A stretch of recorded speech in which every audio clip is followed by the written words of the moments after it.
Welcome to today's Research Business Daily Report. Well, we've got news about a joint university study that claims it has developed an algorithm that can match Facebook users to their personality traits. There's another study. It's from Accenture. It involves CPG executives, and it reveals uncertainty about data and analytics. And finally, we have an inside look at the new RELEVENTS organization. RBDR is sponsored today and this week by Soapbox Sample, a member of the ISA family of companies, providing a fresh approach to online research. A joint University of Cambridge and Stanford University project involving more than 86,000 Facebook users has led to development of an algorithm that the universities say can scan a Facebook user's likes and some other personal information and read into that personality traits that are as accurate as those that would be described by their spouse. Next, want to know what a lot of companies think about the data at their fingertips? Well, it's a little bit of a chilling realization. There's a study from Accenture in which CPG executives admit they are committed to greater use of digital technology because they want to improve integration across marketing, sales, service, supply chain, and their R&D, but they feel restricted in emerging markets. And in their gut, they think that lagging customer analytics is going to slow their intensive internal goals. Now, most of these CPGs also confirm the primary value of analytics, which will provide better views of shoppers while optimizing assortment, pricing, and promotions. But these CPG people say there's a dark side. They say that they are usually interested in investing in tools and talent to extract analytic insights so that companies like themselves can take in-store action. However, at the same time, they admit to struggling with the quality and consistency of data that is available to them. And finally, you probably have heard about the new business that's called RELEVENTS. It's the brainchild of former Institute for International Research Conference Managing Director of Marketing and Business Strategy, Kim Ravelli. RELEVENTS' unique angles are the subject of a conversation that we had with Kim and RELEVENTS' new Chief Strategy Officer, Ben Smithy. Well, Relevance is a company that is grounded in keeping individuals, companies, markets, brands, and categories relevant for the future. What that means is we are an event company, but not a conference company. What I'm branding us as is a confluence company. So we solve problems from the outside in by inviting innovation and outside perspective to solve problems and to advance people and industries. Mm-hmm. So people who attend one of your confluence situations, how is it going to be different from the conferences that we're all so accustomed to attending?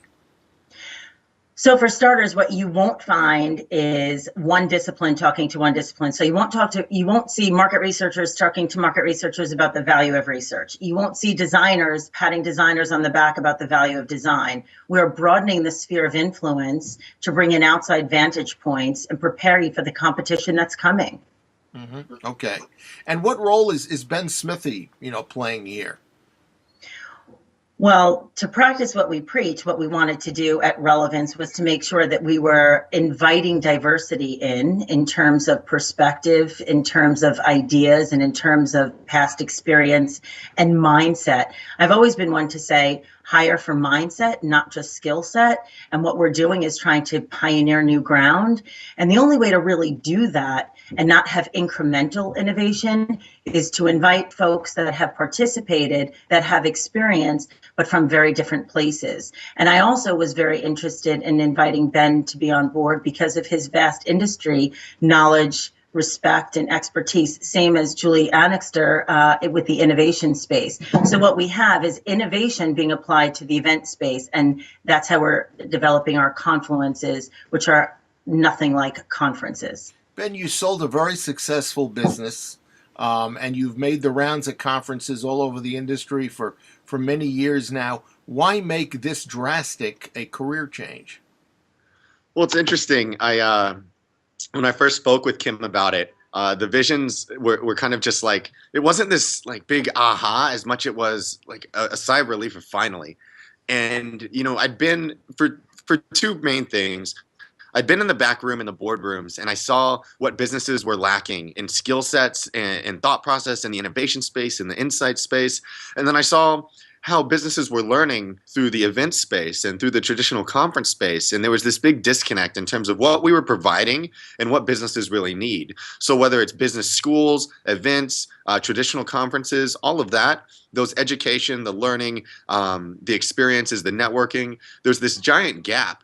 And I believe that, I was helping businesses and brands on the individual level, and I wanted to parlay that into something now that we can shape and evolve industries for the future. And that was an exciting opportunity.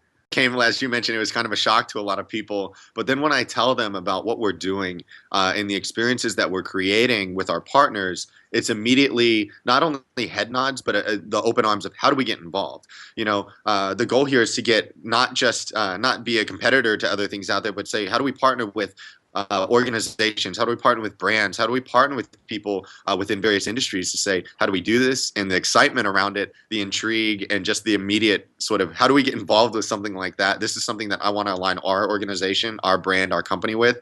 Has been awesome. It's been exciting. Okay. And Kim, as we close here, when are we going to hear about a first event and what it's all about? This week, we're making some big announcements this week. We're working on something pretty big that we are very excited to announce to the world. As Ben said, people have been very excited. In fact, some of the co-curators and residents are folks that we've paid to participate in the past, in my past life, that are coming on board because they're so passionate about it. They want to pioneer new change. They want to broaden spheres of influence. And we start one of our first events with over 7,000 people. And that's due to a partner that wants to do things differently and is tired of what's been out there. We're really looking for new markets, and we're really looking to reinvent this space and keep everybody relevant. Okay. If you'd like to know more, you can email Kim. Her email is kim@rel.events, or Ben. His email is ben@rel.events. That is your Research Business Daily Report, sponsored by Soapbox Sample, a member of the ISA family of companies, providing a fresh approach to online research. Soapbox Sample's varied panel recruitment methods have been generating member loyalty and engagement that is unusually solid. And Soapbox Sample is a leader in geofencing, app-based research design, as well as passive metering. As a matter of fact, we've created a link to an article about consumer acceptance of passive metering that was co-authored by Soapbox Sample Chief of Operations Jacqueline Rosales. You can check out the link. It's in the email that we sent out to our subscribers today, but it's also in the description box directly underneath today's video.